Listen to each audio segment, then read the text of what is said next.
Hey everyone, I'm OTG197, and in this video, I'm going to be continuing my series of monotype hardcore Nuzlocks through the Drayano ROM hacks, this time using only ice types in Renegade Platinum. Now I assume most of you know what a hardcore Nuzlocke is, but in case you're unfamiliar, these are the standard rules I use. However, additional rules and clauses will be in the description, or you can click on screen to check out my rules video, which comprehensively goes over all the rules I use in my runs. With that being said, let's take a second to talk about the ice type. Despite being quite strong offensively, ice types have been considered among the worst types in the game for generations.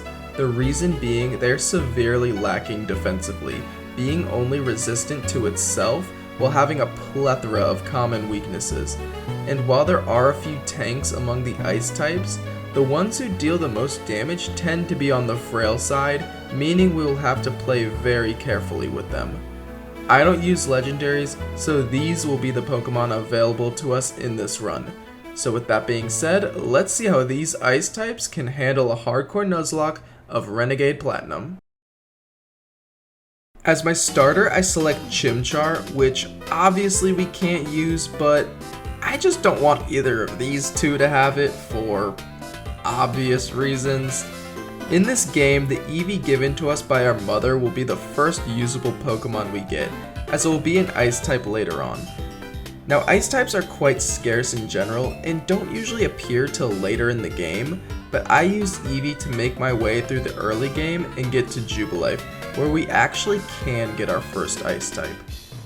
This NPC here will give us an egg that can hatch into one of the baby Pokemon at random.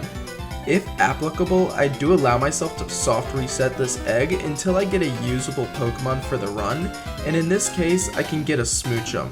Having an actual ice type now means I can no longer use Eevee, so it will just be me and Smoochum. Stab Confusion and Powder Snow is more than enough to deal with these early trainers, but then we have to face our rival who presents a major problem already. Fake Out and Powder Snow easily takes out Starly, but then he sends out Munchlax. And let me just pause to talk about why this Munchlax is such a problem. First is that its HP and special defense are so high that without a crit, our Confusion is only a 5-hit KO. Second is that the rival uses a potion on it, making it more like a 6 or 7-hit KO.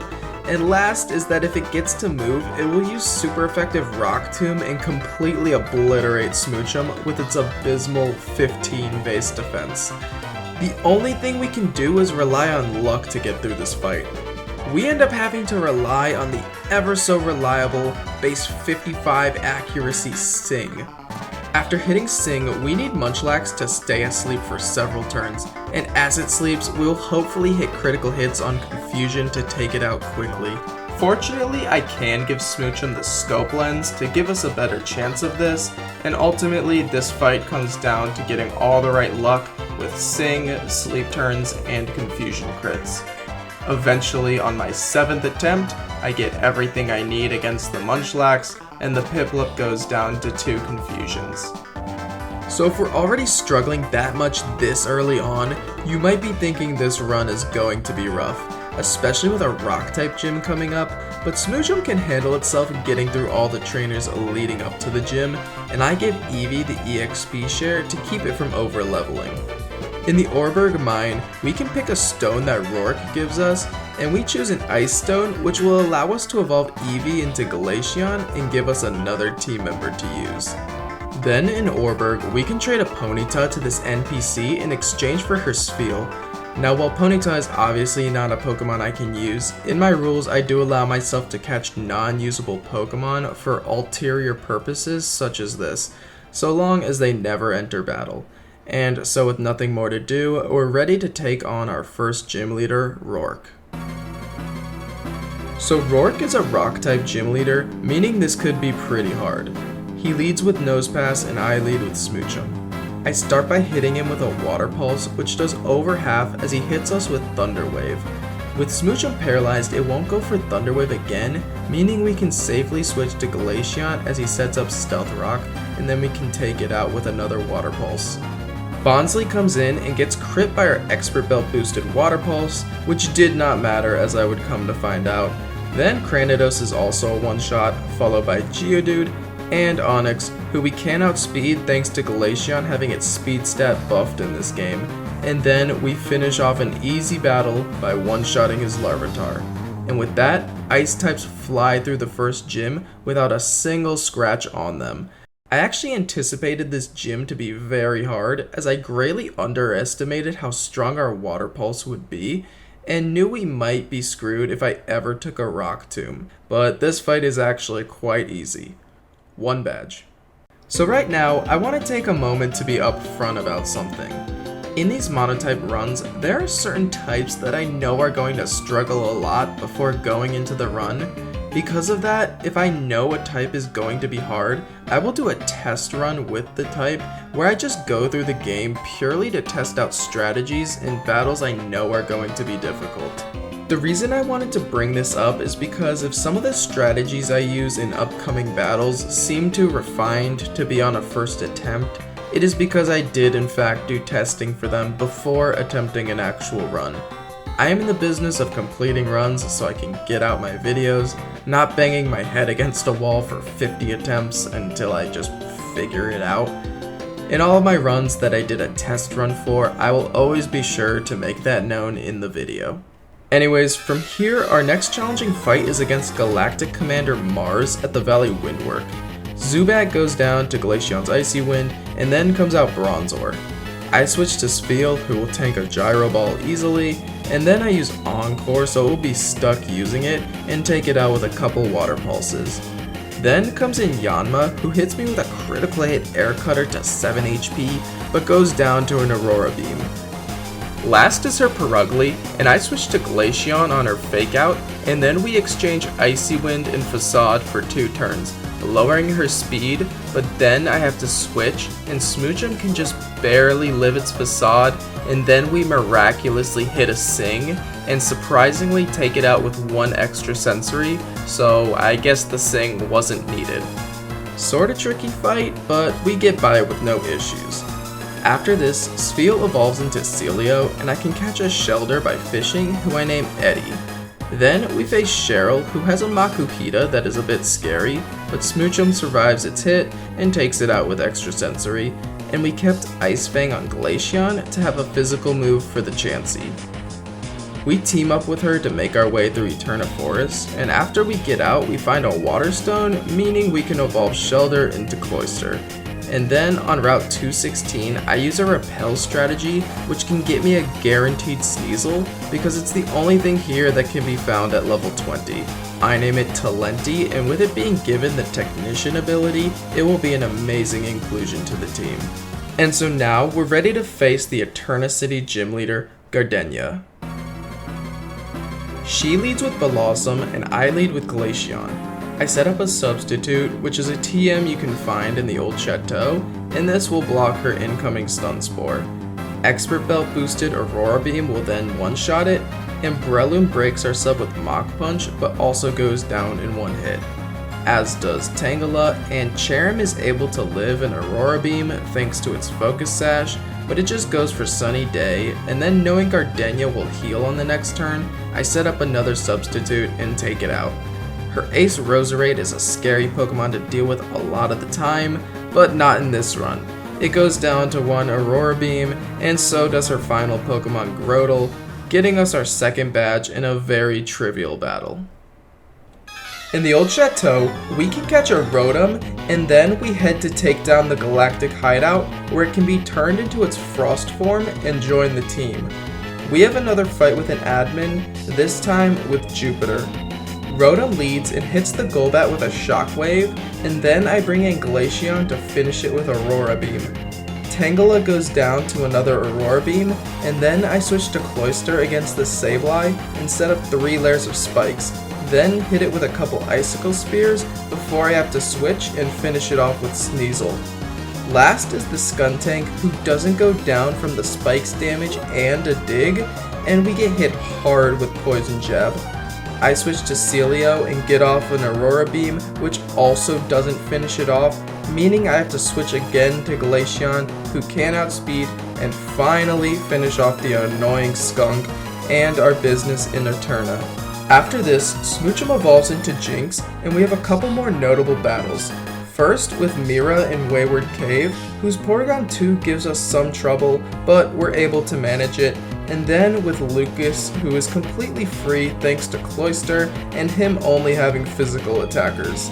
Then, just before Hearthome City, we have a battle that is one of the primary reasons I felt the Ice type needed to have a test run, and that's against Elite Four Aaron, who yes, we do have to face right now.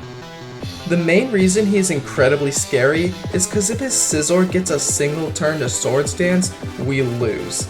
With this in mind, I had to come up with a way to take it out before that could happen, and be in a position to deal with the rest of his team. This is what I came up with. I lead with Glaceon against his Dustox and go for Substitute, which blocks its Toxic.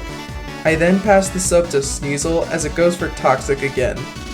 Yeah, the AI in these games are really bad against Substitute because they don't realize their status moves won't work against it and will just keep going for them if it's what they would use against you normally. So it attempts to Toxic us more, letting us set up 2 Swords Dances, though it should be noted that it can use Bug Buzz and ruin this plan, but it doesn't most of the time. Anyways, we then take it out with Feint Attack, and then Scizor comes out. It breaks our sub with Bullet Punch, but then +4 Feint Attack boosted by Technician and Muscle Band can one-shot it. Then comes in Beautifly, which when strategizing for this battle I didn't think would be a big threat, but it is. It holds a Focus Sash, so we can't just attack it because its Bug Buzz will one-shot us, so instead we go for a Captivate to lower its special attack, and yes, that does mean our Sneasel needs to be female for this strategy. This was the only way I was able to do this battle deathless. From here, we just need to get lucky and dodge crits, but Bug Buzz won't kill us, and we can then switch to Rotom on another. I then set up Light Screen as its Bug Buzzes are now doing little damage, and on the next turn I bring it to its Sash with Discharge. On the next turn, I take the opportunity to switch to Glaceon as he heals, and then set up a Substitute, which because of Captivate and Light Screen can't be broken by Bug Buzz. Unless it crits, but so long as the next one doesn't, we should be safe. It doesn't, and then we take it out with an Aurora Beam. Then comes Venomoth. We had to Eevee train a lot to outspeed this thing, but it goes down to an Expert Belt Extra Sensory. And then Drapion takes over half from our Aurora Beam as it breaks our sub, and then being unsure if we are speed tied or not, just to be safe I switch to Cloyster, whose Shell Armor ability eliminates the possibility of crits, and I finish it off with a few Icicle Spears. Wow, I got wiped by this fight so many times, and it took me hours of testing to figure out how to beat it deathless, and would have definitely caused many resets if I hadn't done so. I had to scrape the absolute bottom of the barrel to make it happen, but this fight is a great example of what I love about doing these runs. With that out of the way, we can take on our next gym leader, Fantina, but her challenge definitely pales in comparison. I start by setting up Light Screen as Rotom, and then captivating her Drifblim with Celio, and she just sets up Calm Minds and eventually passes her stats to Miss Magius, who after another Captivate is at -6 special attack. I'm able to get Sneasel in with a sub and set up a Swords Dance, then take out Miss Magius, Gengar, Dusclops, and Banette. Then Spiritomb stops a full sweep by hitting us with Will-O-Wisp, but then we finish it off with Glaceon, who at level 34 just learned the much more powerful Ice Beam, and then take out her last Pokemon Drifblim with Celio, who also now has Ice Beam. 3 badges. After this, we take on our rival again, who I named 33rd. Shoutouts to the Riptide run from the homie Dark. But anyways, his first 2 Pokemon, Staravia and Heracross, are one-shots with an Ice Beam and an extra sensory from Jinx. Then comes in the complete pain in the ass from earlier, this time fully grown. I switched to Rotom and set up a Reflect, but were put to sleep with Yawn. I then switch to Celio as he goes for Amnesia, and then use an Encore to lock him into it, which lets me switch to Sneasel, who is supposed to have Rock Smash, which is a 60 base power move in this game, and very strong with Technician, but I forgot to teach it to him. However, it's no matter as 3 feint attacks do the job, and then after encoring Prinplup into Grass Knot, I'm able to stall out the sleep turns with Rotom and take it out with a Discharge. After this battle, we team up to rescue the Trophy Garden, which is being invaded by Team Galactic. We have to do a double battle against Commander Saturn and the director of the Trophy Garden for some reason. Dude, we're literally rescuing you.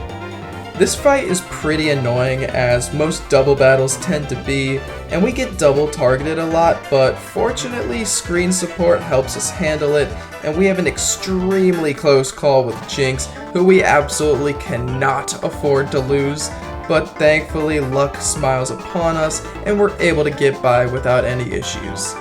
After this, our journey takes us to Glaceon Town, where this NPC gives us the power items and lets us easily Eevee train. After finding a Razor Claw, we can evolve Sneasel into Weavile, and then make our way to Veilstone City, where we will take on another significant challenge, the fighting leader, Maylene. This is another battle I want to take some time to talk about. The first time I attempted this battle in testing, it was a complete wipe and seemed almost completely hopeless. But I kept digging and digging for strategies, and the first working strategy I came up with went like this. I would take out the Medicham with Glaceon, then send in Cloyster on Machamp's close combat that it can just barely live, stall a bit of poison damage from its Toxic Orb, and then set up a layer of spikes as I sacrifice Cloyster. Then I bring back in Glaceon and stall with Substitute, as its poison damage takes it into healing range and I can get a free Substitute. I can then one-shot it due to the special defense drops, and then eat the hit from Infernape and Baton Pass it to Jinx, who in this footage gets outsped and we lose, but it is possible to have Jinx sweep from there. But as I refine the strategy for hours and hours, this is what I was able to do. Against her Medicham, I lead with Cloyster. We take a Fake Out and then use Protect on the incoming high jump kick, which will inflict a lot of recoil damage on her. Then I set up a layer of spikes as it hits a high jump kick that we live at 8 HP. So now let's pause and analyze this situation. Cloyster actually can take this hit much better, but I manipulated its stats specifically so that it would come close to dying here, but never actually be able to die. The reason being, we have now put Medicham into a 3-way RNG of what move it will choose next, because it now sees a kill with high jump kick, Zen Headbutt, and Ice Punch. If it goes for Ice Punch or Zen Headbutt, we will be good, but we really need it to not use high jump kick. I then switch to Jinx, and it goes for high jump kick, but it misses, which also means we're good. Oh my god. From there, the Infernape comes out, and I've Eevee trained my Jinx to be able to outspeed it, so it goes down to 1 Psychic. Then comes the Lucario, which holds a Focus Sash and is the reason we needed to set up a layer of spikes. It goes for an Agility as I set up a Calm Mind, and now I need to dodge a crit on its Flash Cannon. I do, and it goes down to 1 Psychic, then so does Machamp and Toxicroak. And then Gallade we can just barely one-shot with Wise Glasses boosted Shadow Ball, and I do mean just barely. In my testing, this could just narrowly be made a guaranteed one-shot with Eevee investment and items, and this fight had to go through so much strategy development, but other than that, easy clap, 4 badges. Immediately after Maylene, there isn't a whole lot that goes on before the next gym, except Celio evolves into a complete beast in Walrein, and we have to face the rival yet again. He's getting a little too involved in this game for my liking. Against him, my Cloyster can handle close combats from his Staraptor and set up a layer of spikes before taking it out with Icicle Spear. Then comes in Breloom, who has its sash broken from the spikes, and I switch into Jinx on a Force Palm. Thankfully, there is no crit or paralysis, and thankfully it doesn't have Mach Punch, so we can just take it out with an Ice Beam. Then comes out Arcanine, who just goes for a crunch as we switch to Wall Rain. Its Thunder Fangs do decent damage, but we hit a Toxic to put it on a timer, and then I attempt to Encore it so I can switch to Rotom, but we get flinched. I then switch to Rotom on a Thunder Fang, and back to Wall Rain, who can take a fire move easily with Thick Fat, but its Heat Wave misses anyways. And then I pivot, this time to Glaceon on a weak Thunder Fang as the poison takes it out. Then comes out Heracross, and thinking it had close combat, I go for a sub, hoping to take it out after the special defense drop, but it goes for Brick Break, so with no switch-ins, I just stay in and pray an Ice Beam will be enough. But it's not, and we barely live with 7 HP. I take it out on the next turn, and then last is Empoleon. I bring in Rotom on a Flash Cannon, and then surprisingly our Magnet boosted Thunderbolt can't one-shot even after Spike's damage, but it just goes for agility and then misses a Swagger, so we finish the battle with another Thunderbolt. I know I took the Chimchar so our rival would be easier, but with him still having Arcanine, Breloom, Heracross, Empoleon, and a close combating Staraptor, it's hard to say if that actually mattered. Anyways, with us just barely scraping by in that fight, we're ready to take on Wake, who will be much easier than our last couple of fights. I can set up full layers of spikes and toxic spikes against his Quagsire with Cloyster, and then get rid of his Rain with Hail from Wall Rain. I then Encore his Quagsire into Ice Punch after poisoning it, and set up a freeze substitute with Glaceon before taking it out. And then after a bit of Toxic stalling against Poliwrath, I can take it out as well. He then sends in Ludicolo, who hits a strong Hydro Pump as I switch to Rotom, but we can live another after a Light Screen, and then I switch to Jinx, who can absorb the Hydro Pump with Dry Skin, and set up a Calm Mind as the poison takes him out. Next is Sharpedo, who will go down easily to a Draining Kiss, and then we stall out his Gyarados after hitting it with a Toxic, then encoring it into Dragon Dance with Wall Rain. Last is his Floatzel, who I encore into Crunch, meaning Weavile can easily come in and finish it off. This can be a tough fight in some runs, but being able to easily set up hazards and get rid of his weather makes it pretty easy for the Ice type. 5 badges. Now with our 5th badge, we're sent on a mission to Celestic Town by Cynthia. Along the way, we face many tough trainers, and we have another battle with Lucas before we get there, and the team handles him without issue, although I kinda get a lucky break against the Gramble with a crit on Ice Beam, when his second play rough may have been arranged to kill, given how much the first one did, but otherwise we have no issues in the fight. Then in Celestic Ruins, we meet Cynthia's grandmother, and suddenly Cyrus appears for our first fight against him. He leads with Crobat, which puts Rotom to sleep with Hypnosis, but we wake up after one turn to take him out with Thunderbolt. Then Haunter comes in and also goes down to 1 Thunderbolt. He then sends out Weavile, and I switch to Cloyster as he sets up Swords Dance. And then I hit an extremely lucky crit Waterfall as he sets up another Swords Dance, and then his +4 Feint Attack does massive damage, but our bulky Clam hangs on and takes him out. Whew, very lucky. Definitely would have been better to go to my own Weavile and Rock Smash, but then his last is Magnezone, and I play this really dumb. I switch to Rotom on Flash Cannon, then set up a Light Screen as I get hit by another. Then switch straight to Glaceon on another Flash Cannon and take him out with Earth Power. It worked out, but honestly really sloppy when switching to Wall Rain on Flash Cannon, then pivoting to Glaceon on Thunderbolt would have been far less risky, but I guess it all worked out in the end.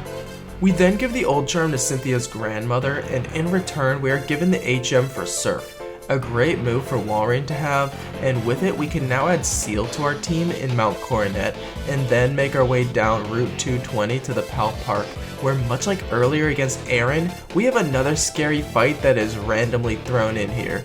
This time against this simp nerd named Duroc, I think. He leads with a Scope Lens Gallade with close combat. an ice type's worst nightmare. I lead with Rotom and start the battle by setting up a Reflect, as his close combat does over half. And then on the next turn I hit a Will-O-Wisp, and hopefully we can avoid another Scope Lens crit. We do, which lets us switch to Cloyster, who at this point is eating these close combats with no chance of a crit. I use Protect and then set up Spikes as he uses his last close combat, meaning I can switch to Glaceon, set up a substitute, and pass it to Weavile. The burn takes him into range to use a full restore as I set up a Sword Stance behind the sub and take him out with Feint Attack. Then his Entei goes down in one Feint Attack, followed by Empoleon and Metagross. Staraptor goes down to Ice Shard, and Alakazam to a final Feint Attack. I know that looked like an easy battle, but trust me, the process to setting up that sweep is very risky and scary, and unbelievably, this cheap ass doesn't even give me money for beating him. I then make my way to Canalave and... seriously, this guy again? Okay, so against a Staraptor, I just have my Jinx one-shot it with Ice Beam, then I bring in Cloyster on his Arcanine's Crunch and set up 2 layers of spikes, but have to switch after 2 close combats. I send in Glaceon on another, which we can live with it not being a stab move and there being no crit, and I then take him out with an Earth Power. Heracross comes in next, and after the spikes, my Expert Belt boosted Dazzling Gleam is enough to one-shot, and then the Breloom, who really should have Mach Punch, goes down to an Ice Beam. Then Empoleon comes in, and I bring in Rotom on its Surf, and take it out on the next turn with a Magnet boosted Thunderbolt. And then against his final Pokemon Snorlax, I set up a Reflect as it goes for Curse, and I then switch to Walrein, and a Body Slam paralyzes us, but on the next turn I hit a Toxic, and I want to Encore him into Curse, but I get fully paralyzed. But then he uses it again, and on the next turn I can hit my Encore, and from there I only need to hit 2 serves and have the Toxic damage finish him off.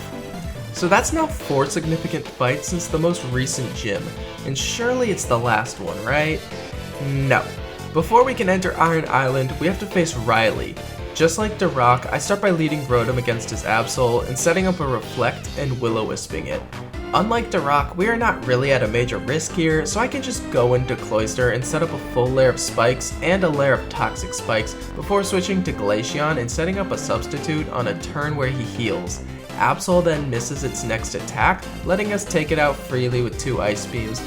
Then, after the spikes damage, Lucario is a one-shot with Earth Power, as is Metagross, Ursaring is with Ice Beam, and then Slaking lives an Ice Beam, and breaks our sub with Hammer Arm, but because it will loaf on the next turn, we simply set up another, and then take it out with another Ice Beam, and then obviously Salamence is an easy one-shot, ending an easy battle.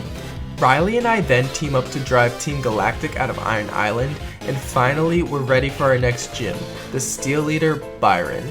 And okay, so although we have a type disadvantage, Byron is kind of a joke, and it's all thanks to an extremely broken move called Encore. His lead Bronzong can be made complete fodder with this move, as we can lock it into only using Stealth Rock or Screen moves. I do this several times and kinda do way more setup than I need to do, with several layers of spikes and then Reflect and Will-O-Wisp from Rotom, ultimately passing us up to Weavile, who can set up a Sword Stance and sweep his team. A lot of this was unnecessary. I only really need 1 layer of spikes to break Aggron's Focus Sash, but yeah, everything then goes down to Rock Smash, and it's safe to call this a very simple battle. 6 badges. After this, we have to go handle some more Team Galactic mischief at the lakes, and I actually forgot to record my fight with Jupiter, but I assure you it was quite easy. Then we can begin heading towards Snow Point City, and on the way we encounter... No! God, please, no! No! Okay, thank God we don't have to fight her again. Anyways, on the routes leading up, we can finally have some great ice types that we've been missing out on join the team, including Piloswine, who can immediately become a beastly Mamoswine, and Snorunt, who I have multiple chances to encounter, but thankfully we find a female which can immediately become Froslass. Then, before entering Snow Point Temple, we have to take on a pretty tricky fight, which is a double battle against these temple guards. They lead with Blissey and Heracross, as I lead with Walrein and Weavile. I take out the Heracross right away with an Aerial Ace from Weavile, and then Blissey hits a Dazzling Gleam on both of us that I Encore it into with Walrein, Then Tyranitar comes out, setting up Sand, and I take it out with a Rock Smash from Weavile. And then Toxic the Blissey after another Dazzling Gleam. Then Typhlosion comes out, and I switch to Jinx on a Lava Plume, which we can barely live thanks to the spread damage reduction, and then Blissey's Dazzling Gleam is still not enough to take us out.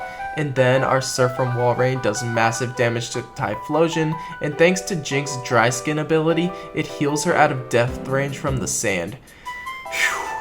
On the next turn, they switch out Blissey for Meganium as I take out Typhlosion with Jinx, and a Surf does a little bit of chip damage while also healing Jinx again. On the next turn, I switch Walrein out for Frostlass and have Jinx take out the Meganium with Ice Beam.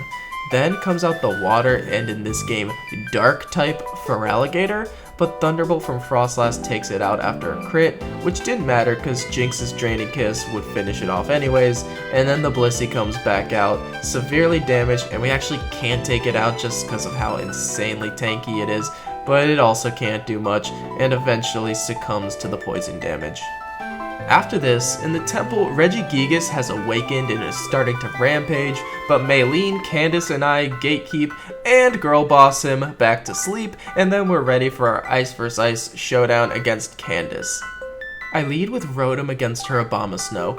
I set up a Reflect and hit it with a Will-O-Wisp as it hits us with 2 Wood Hammers. I then switch to Weavile on a super weak Ice Shard and set up a Swords Dance, and then Rock Smash decimates it and her Mamoswine. I use Feint Attack against Glaceon because of Snow Cloak, and then because of a held Chople Berry, her Walrein lives a Rock Smash and hits us with a Yawn, so I switch to Frostlass on a Surf and finish the Walrein off with Thunderbolt. Her own Weavile then comes out, but it doesn't have a fighting move like mine does, so I can switch back to her on a Crunch and hit it to its Focus Sash with Rock Smash as we just take an Aerial Ace and then another Rock Smash finishes it off. Her last Pokemon is her Frostlass, who can be annoying with its Snow Cloak ability, but not for Weavile, whose Feint Attack can't miss and takes it out in one hit, getting us a solid victory. 7 badges. With this new badge, we can now use Rock Climb outside of battle, which means we can reach Lake Acuity and capture Lapras, a great inclusion to the team, and another Pokemon with the fantastic Shell Armor ability. We then head to take on the Team Galactic hideout in Veilstone, where we have no problems with the grunts, and somehow nobody sees us here. Man, these guys are incompetent. But against the big boss Cyrus, he leads with Crobat and I lead with Lapras. He hits us with a strong Brave Bird, and then we take it out with a double power Avalanche. Against his Magnezone, I then switch into Mamoswine on the Thunderbolt and one-shot it with Earthquake. Houndoom then comes in and drops our attack with Intimidate, so I switch to Walrein as he sets up a Nasty Plot, and then since we aren't in kill range, he sets up another, but our Surf takes it out in one hit. Then comes in Honchkrow, and I decide to stay in on a Brave Bird, which we were safe to a crit from, and then I take it out with an Ice Beam.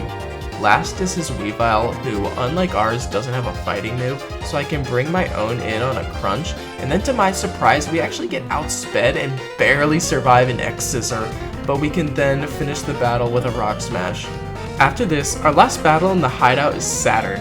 I've always found it weird how the admin is the last battle here and not Cyrus, but he is no problem. After setting up on his Bronzong, we take it out with Walrein, who also knocks out the Rhyperior. I then switch into Frostlass on the Toxicroak's Fake Out, and then 2 Ice Beams knock it out. Walrein can take fire moves easily, so I bring it back in on Magmortar and take it out with 2 Surfs. Against Alakazam, I know we'll go for Focus Blast, so I stay in and go for Encore, as it thankfully misses this awful move the first time, meaning we can switch straight to Frostlass and then get some health back with Draining Kiss before taking it out.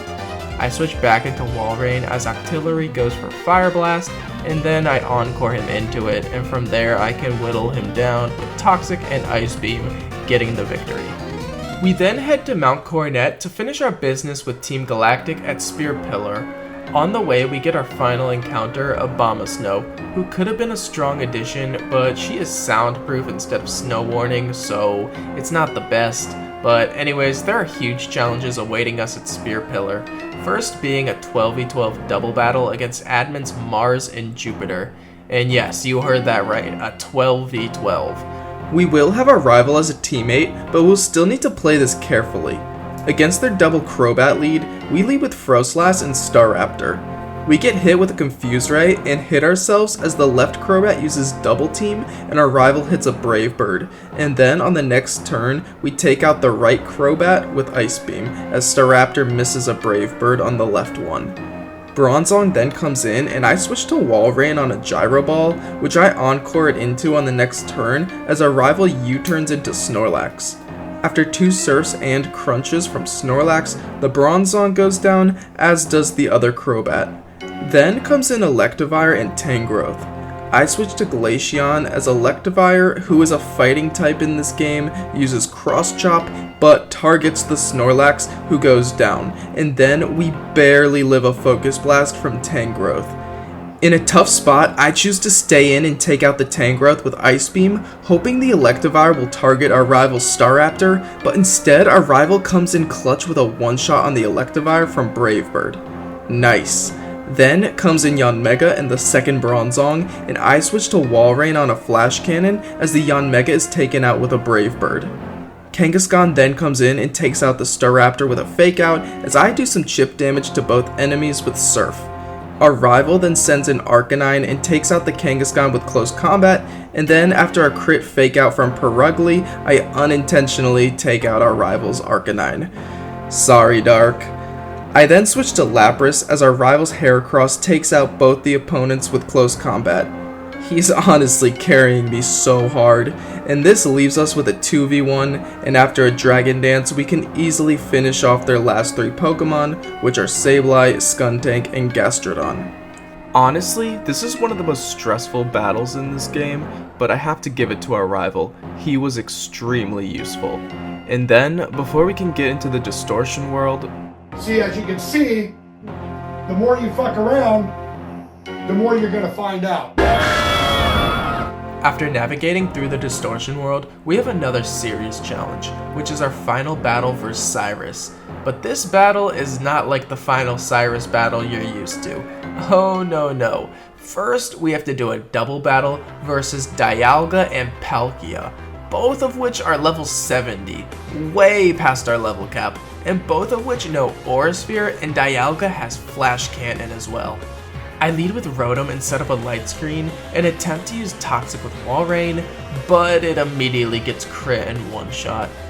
Man, I then bring in Froslass to hit a super effective Draining Kiss, and then potentially only avoid losing her too by Palkia missing Hydro Pump. I then switch to Lapras and get a clutch paralysis on Palkia with Rotom's Thunderbolt, and Lapras takes a Flash Cannon and Hydro Pump, which don't do much. Rotom takes an Aura Sphere as I set up a Dragon Dance with Lapras, and thankfully Palkia gets fully paralyzed. I then switch Rotom for Mamoswine and take out Palkia with Lapras as she takes a mild Aura Sphere. I then hit a Drill Run that just barely doesn't kill, and we miss Icicle Crash, but thankfully live another Aura Sphere, and Dialga then goes down to its burn. But of course, it's not over yet. We have another battle with Cyrus, this time with his usual team, but we'll have to do a 5 vs 6 since we can't use Wall Rain anymore. I lead with Rotom against Crobat and barely live a crit Cross Poison and miss my Will-O-Wisp. Not a good start for us. I then switch to Mamoswine on another Cross Poison, which he's locked into, and then take it out with Icicle Crash. Next is Houndoom, and with our resident Fire Check out of commission, I have to switch to Lapras, who takes Flamethrower decently, and I set up a Dragon Dance before taking it out with Waterfall. Against Magnezone, a 4x effective Drill Run will one-shot it, and then a Waterfall does a little over half to Honchkrow as it hits us with Thunder Wave. Knowing it should use Superpower now, I switch to Froslass and finish it with Thunderbolt. Then his Weavile comes out, and I send out my own to face his arch nemesis yet again. The next plays are strange though. He sets up a Sword Stance as I take him to his Sash with Rock Smash, and then use Ice Shard, but he switches to Gyarados, and we get a crit for massive damage, and can then just take it out with Feint Attack. His Weavile comes back out, but an Ice Shard lets us outspeed, and we take it out, finally putting an end to Team Galactic and easily the most stressful section of this game. But with that small distraction out of the way, we can now focus on getting our final badge, and that last section took damn near forever, so I'm not going to harp on our battle with Volkner for too long. We get kinda lucky with an overheat miss on Mamoswine, and then a crit to take out Rotom Heat. Abomasnow can handle Rotom Wash, and then we switch to Froslass on Electivire's Close Combat and get another crit to take it out with a Draining Kiss. Against Luxray, I pivot around to Rotom and set up a Reflect, which lets Weavile come in easily as it's locked into Crunch and take it out with Rock Smash, and then the Raichu with Dig, although we do get paralyzed from its static ability. His Jolteon then comes back in, but it can't do much to Abomasnow, and we take it out with Giga Drain, getting us the 8th and final badge. Well, kinda.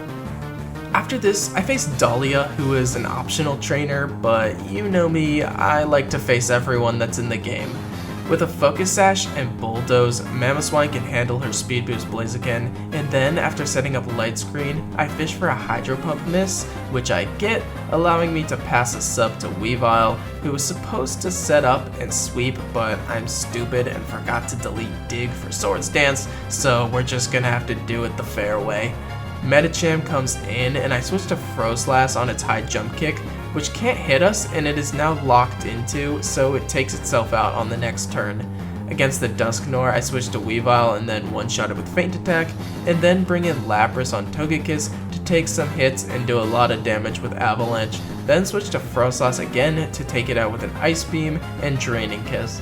Last is Zapdos, who goes down easily in one Ice Beam, and so now we're moving on to Victory Road.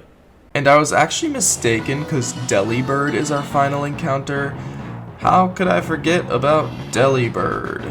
So yeah, we catch him and name him Robbins. And then in Victory Road, we're making our way through many tough trainers, and then against this Marowak, I misplay by leading with the wrong Pokemon, and in an attempt to get something in that can one-shot it, Glaceon is taken out by a crit Stone Edge.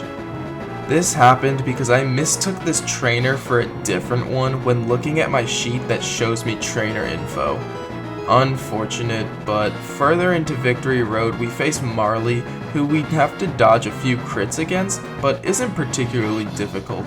And then we team up with her to make our way to Route 224, where we'll have a final battle versus Lucas. But before we get to him, we get put into a tough spot against this Relicanth, being choiced into Ice Beam, and on a desperate switch to Rotom, we're taken out by Head Smash, giving us our 3rd death of the run. Against Lucas, the Gramble is quite scary, and I try to pivot around its moves to get a good switch in, but this time it won't be locked into a single move, so it's able to hit Lapras with a Close Combat, as our +1 Waterfall cannot take it out, so it can finish us with another. But instead, we get bailed out by it going for Play Rough, which we survive at 8 HP and can then take it out. Wow, given an absolute gift there. Then, against the Torterra, we're given another gift as we switch to Abomasnow on a Stone Edge, which misses, and we take it out with an Ice Beam. Then comes in Licky, so we send in Froslass, who he can't even hit, and get a free knockout. And then his Mamoswine comes in, and something has to take a Stone Edge, so I switch to Abomasnow, who goes down. This lets me bring in my own Mamoswine and hit it with a Bulldoze for speed control, but then I realize I'm locked into it because of Choice Band, which I did not intend for it to have, and it lives the next one as its 2nd Stone Edge takes me to 15 HP. He then uses a Full Restore, and my awful play is bailed out by a lucky crit, and then against the Vaporeon, it has nothing to hit Jinx with, so we can finish up the battle without issue, but that was extremely sloppy play. Either way, we now make it to the league, and we have another fight with our rival, and I just simply lock his Scarfed Staraptor into struggle after PP stalling it, and then sweep with Weavile after Swords Dances. Not much to see here, and we're on to the league, but I'm just gonna cut to it. We beat Aaron while losing Froslass, and beat Bertha while losing Cloyster and Lapras, and then with only 3 Pokemon left, Flint's Choice Scarf Houndoom outspeeds and one-shots all of them with Sun-boosted Fire Blast, putting an end to our run. I know I glossed over that rather quickly, but I just don't want to spend too much time on it when this video is already over 40 minutes long, and now we still have a lot left to do. So, moving on to our next attempt. So yet again, it takes several tries to get past the second rival fight with our Smoochum, but we eventually get it on attempt number 12. In this attempt, we lose Rotom earlier against the Cyrus fight in the Veilstone hideout, and we also lose Dugong in Abomasnow, which again did not have snow warning, but this time I have a better strategy for the fight against Dialga and Palkia. On the first turn, I take out Dialga by double targeting it with Choice Specs Earth Power from Glaceon and an Ice Beam from Jinx, and we can just barely live Palkia's Aura Sphere, but after that I switch around as Jinx takes it out with Draining Kiss, getting us by this fight, this time with no problems. I correct my mistakes in Victory Road, and now we're heading back to the league. I did spend time to test and strategize for the league, but something interesting about Renegade Platinum's league is that every member actually has 4 different teams, and the one you will face is completely random. This makes it difficult to come up with a foolproof strategy, but I did my best to be prepared for all possibilities. Against Aaron, we get his team that leads Venomoth, and I lead Frostlass, who can one-shot it with an Expert Belt Psychic, and then he sends in Fortress, and I switch to Walrein on a weak Gyro Ball, and then Encore him into it to prevent him from setting up hazards, and then I take him out with 2 Surfs.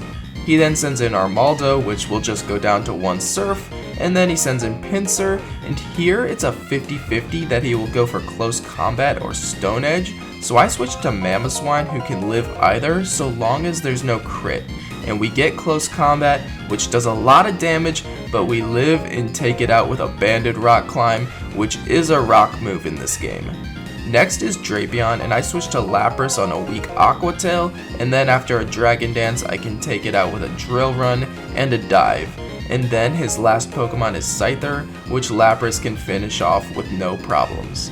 Before facing Bertha, I change up some moves and items, and then lead Cloyster against one of her 2 Hippowdon teams. I set up 3 layers of spikes and a layer of toxic spikes as she hits a few earthquakes and sets up Stealth Rock. I then switch to Frostlass, who is immune to earthquake, and one-shot it with Ice Beam. Next, she sends in Sudowoodo, and I'm expecting a head smash, so I switch to Mamoswine, but instead it uses Wood Hammer, which does a lot, but then I can take it out with an earthquake. She then sends in Torterra, and we bank on hitting an Icicle Crash, and we connect, taking it out in 1 hit. Then against Camerupt, I switch to Walrein on an Earth Power and take it out with Surf, and then do the same to her Rhyperior.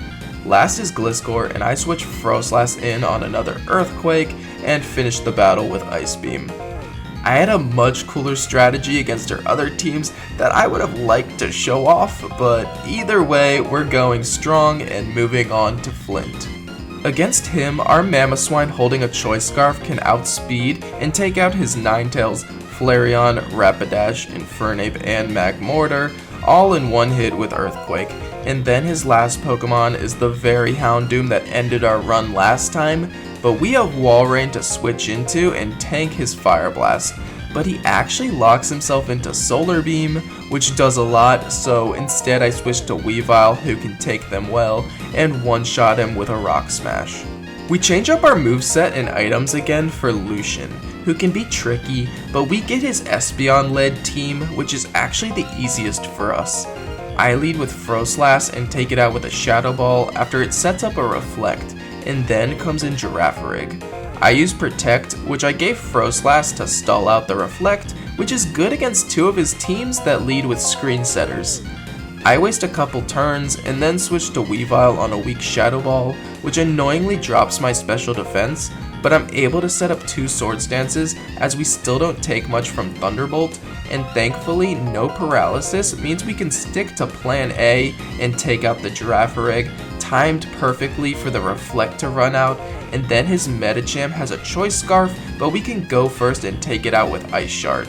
And then the rest of his team all go down to Feint Attack, and so now we're moving on to the champion, Cynthia. Against her, we get her team that leads with Togekiss, which isn't the best draw for us. I lead Cloyster, but immediately switch to Walrein as she sets up Reflect, And then I want to encore her into Light Screen, but it uses Moonblast, so we take 2 for a lot of damage and hit an Ice Beam before switching to Froslass. But to my surprise, she also switches into Lucario, which is not good.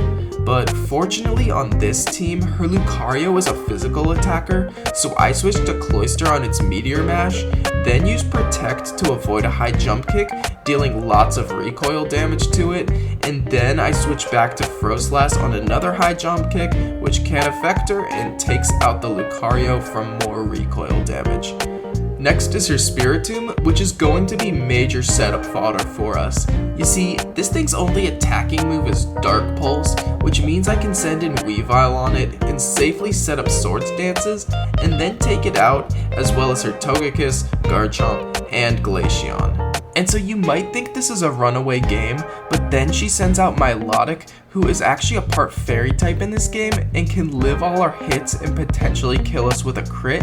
So I switched to Lapras and set up Dragon Dances and hit it for good damage with Iron Head, but then it gets a Scald Burn, so I switched to Froslass to try and take it out with Thunderbolt, but it heals back to full and we're not doing enough damage as it gets another Scald Burn and now can take us out if it hits another.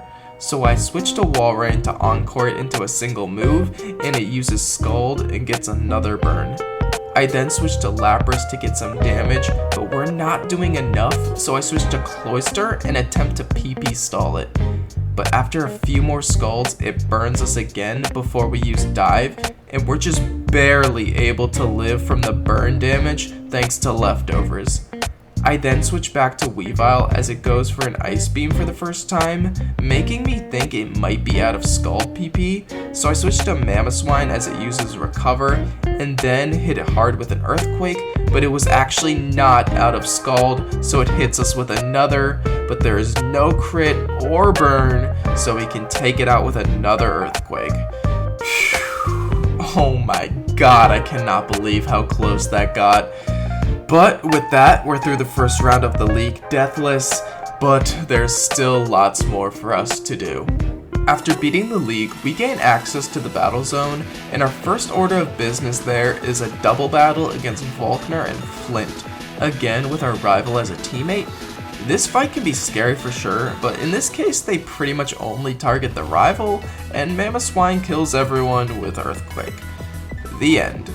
So after we beat Volkner for the first time in his gym, I said we kinda got all the badges, and that's because this game adds a couple of unofficial gym leaders in the battle zone who make up the majority of the post-game, and we're going to take them on. First is the flying type specialist Heather. She has an Aerodactyl, which is pretty scary, but Cloyster can withstand its Stone Edge and handle it, and otherwise she is as difficult as you might expect a flying type trainer to be. Next is Wyver, a dragon type trainer, who is of course a complete pushover for our ice types.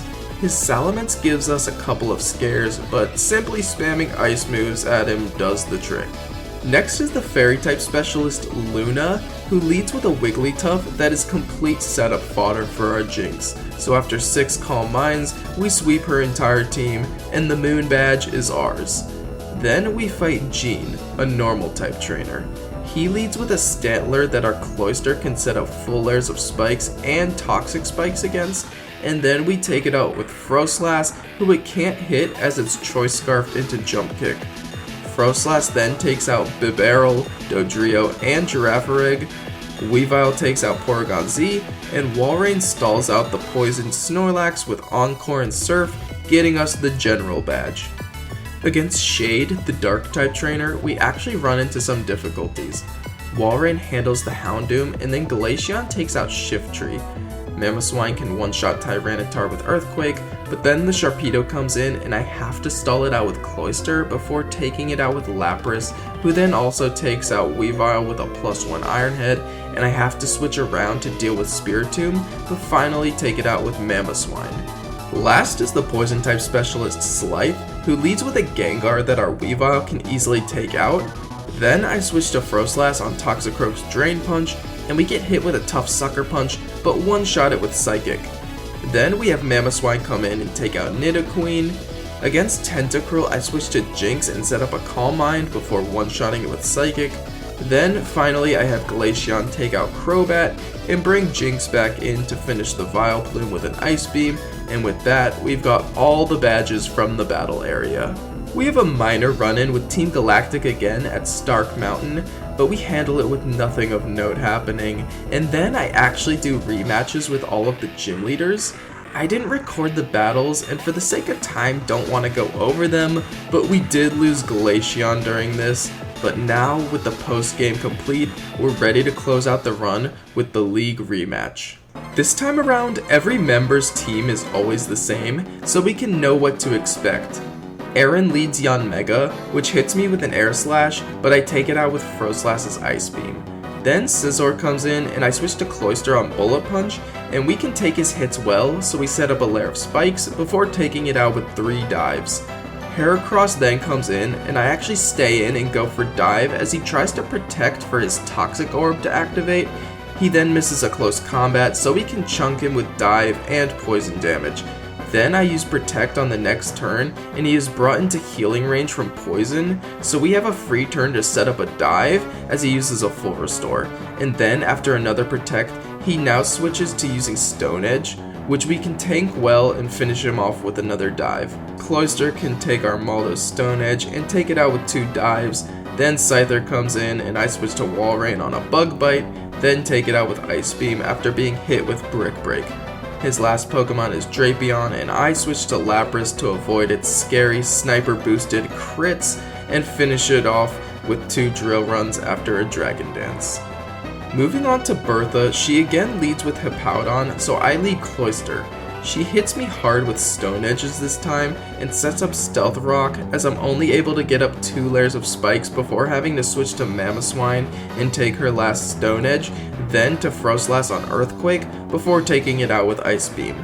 Tyranitar then comes in and I switch to Cloyster as a sacrifice and he goes down to a crunch. He did a great job, rest in peace. This allows me to bring in Mamoswine safely and take it out with an Earthquake. Then Swampert comes in and I switch to Lapras on an Aqua Tail and set up a Dragon Dance and can then take it out with 2 dives as well as the Rhyperior and Dugtrio in 1 hit. Then the Gliscor can actually live a dive, and after healing to full, we hit another dive, then miss our next due to double team, and now we're in danger, so I switch to Froslass to avoid Earthquake, and I'm hoping we can hit an Ice Beam to finish the battle, but we missed our first, and then a second, and third, but finally connect with our 4th, getting us the win. Moving on to Flint, I lead with Walrein against Ninetales, and immediately go for Hail to get rid of the sun, and then Encore it into Solar Beam before switching to Lapras and taking the opportunity to set up 3 Dragon Dances, and then beginning to sweep his team with Dive. Except, his Magmortar's Flame Body burns us, allowing his Moltres to live a dive and hit a strong Solar Beam, but it goes down to another. And then against the Rapidash, I pivot to Mamoswine on Bounce, and then to Walrein on Flare Blitz, and then simply take it out with a single Surf. Against Lucian, I lead Froslass, and our first Specs boosted Shadow Ball can't one-shot Mr. Mime, as he sets up a Reflect, but after healing, our second one takes him out, and then comes in Metagross, but it will go down to 1 Shadow Ball, as does Alakazam, Espeon, and Latios, and then Gallade actually can live 1, but it just goes for Swords Dance, letting us take it out on the following turn, and so now we're moving on to the champion. She has a pretty vicious team, but she makes a fatal mistake yet again, which is leading with her Spiritomb that can't threaten our Weavile whatsoever. I set up 2 Swords Dances, and then it falls to a Feint Attack, Lucario falls to Rock Smash, Togekiss to Ice Shard, as well as Garchomp, and then Rayquaza comes in, and it does hold a Focus Sash, so I switch to Walrein on its Overheat, and hit an Ice Beam to the Sash as we take a hard Outrage, and we're barely able to live another as we take it out with a second Ice Beam. Milotic is her last, so I switch to Froslass and hit a Thunderbolt, and on the next turn she uses a full restore, but I can take out her final Pokemon with 2 more Thunderbolts, getting us the victory and finishing the run. And so there you have it. That is a hardcore Nuzlocke of Renegade Platinum completed using only Ice-type Pokemon. I had so much fun doing this run, and I'm glad to have finally gotten the video out for it. Thank you so much for watching. If you enjoyed, leave this video a like and subscribe to my channel for the many more runs I have to come. See you next time.